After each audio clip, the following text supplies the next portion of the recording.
Kim Jong-un and Donald Trump. AFP, Getty Images. If President Trump isn't careful, his North Korea concessions will soon resemble President Barack Obama's pre-nuclear deal gifts Tehran.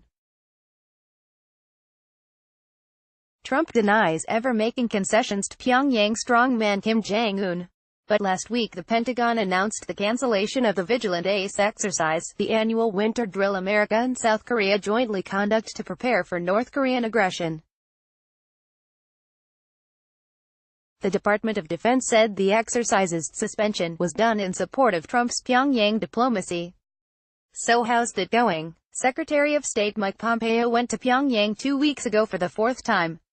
He lunched with Kim and quickly left town. Ostensibly the lunch was about charting a second Trump-Kim summit, the date and venue of which are yet to be announced. But Pompeo told reporters the North also agreed to allow outside inspectors into Punggye-ready, a nuclear site Pyongyang claims to have dismantled. The inspectors will arrive once logistics are worked out, Pompeo said, acknowledging however they won't be allowed into Yongbyon, the site where real nuclear work is conducted. Meanwhile, Tommaso Giaquintana, AAUN human rights observer, notes that North Korean atrocities aren't even on the agenda in the disarmament talks. And as he told reporters Tuesday, the situation on the ground, according to information I gathered this year, indicates there's no change in the horrors Kim inflicts on his people. In other words, the planned Trump-Kim summit will be marked by little real progress beyond atmospherics and the arms layoff.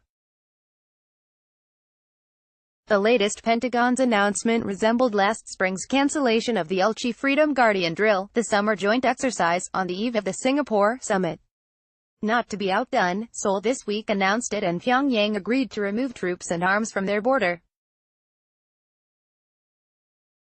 South Korean President Moon Jae-in's moonshine policy consists of endless concessions, gestures and showering love on Kim, so his latest actions are no surprise. But what explains Trump, especially given how he endlessly takes Obama to task for handing Iran bribes? Trump claims his opening to Kim is easily reversible. "We gave nothing," he insisted on Fox News after the Singapore summit. "Besides, canceling military exercises saves us a lot of money. And they can resume as soon as Trump's orders." Well, not quite. The Vigilant Ace exercise involves up to 12,000 U.S. and South Korean troops and many aircraft and naval assets. It requires complex coordination and long-term preparation. Once cancelled, it'll remain cancelled, at least for this year. But what if, heaven forbid, Kim, a ruler known to act erratically, renews aggressive missile or nuke testing? Or his missile launches? Will we be ready? Trump rightly notes that Pyongyang continues to face pressure. "We've yet to remove the sanctions cobbled together by outgoing UN Ambassador Nikki Haley, which clearly hurt the North." But according to a leaked draft of a new UN report, Russia, China and others already violate those sanctions. The draft has yet to be officially issued, as Russia is demanding its culpability be edited out, and Putin has been asking for sanctions exemptions for pet joint projects with North Korea. A global sanctions regime, as we learned from the run-up to the Iraq War, can be watered down and lead to war. Canceling military drills as a goodwill gesture sends the wrong signal about America's resolve to keep the heat up. It'll only hasten an end to tough sanctions.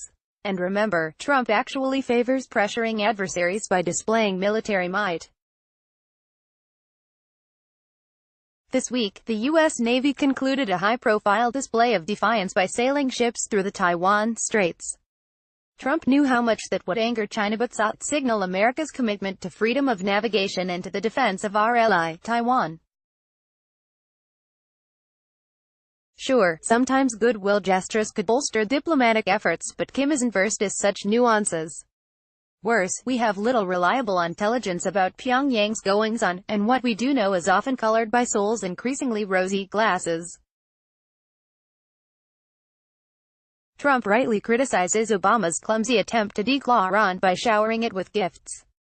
Yet his eagerness to turn the Korean peninsula into a peaceful oasis, preferably before the 2020 election, is leading him to take a similar approach with the Kim regime.